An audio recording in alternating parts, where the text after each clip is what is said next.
Bonjour à tous, bienvenue sur ma chaîne La Danse des Saveurs. Aujourd'hui, nous réalisons une recette indienne, le palak paneer, c'est-à-dire un curry à base d'épinards et de fromage paneer.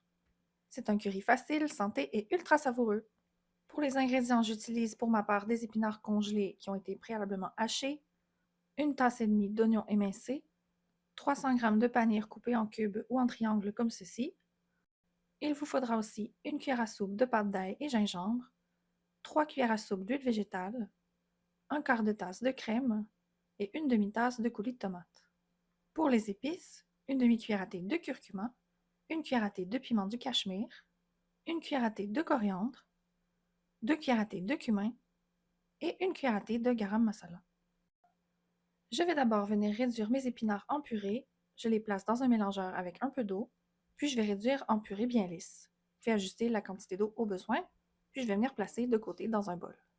Dans un cadail, j'ajoute mon huile végétale, puis je vais faire revenir mes oignons jusqu'à ce qu'ils soient bien dorés. Je vais ensuite ajouter ma pâte d'ail et gingembre, puis je vais faire revenir 30 secondes. J'ajoute ensuite toutes mes épices à l'exception du garam masala, puis je vais faire revenir avec mes oignons pendant environ 2 minutes pour faire ressortir toutes les saveurs. J'ajoute ensuite mon coulis de tomates, puis je vais bien mélanger le tout et laisser réduire ma pâte jusqu'à ce que l'huile se sépare de la tomate. Vous pouvez ajouter un peu de sel pour aider au processus. J'ajoute ensuite mes épinards, puis la crème. Je vais ensuite ajouter mon garam masala, puis bien mélanger. Je vous invite à goûter puis à voir si vous avez besoin d'ajouter un peu de sel.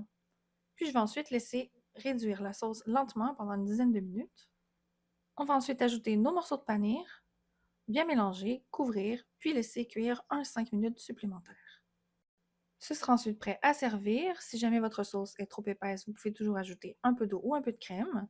Pour le service, ajoutez un filet de crème. Vous pouvez servir avec riz basmati ou le pain indien de votre choix. J'espère que cette recette vous a plu. N'oubliez pas de vous abonner à ma chaîne pour d'autres recettes.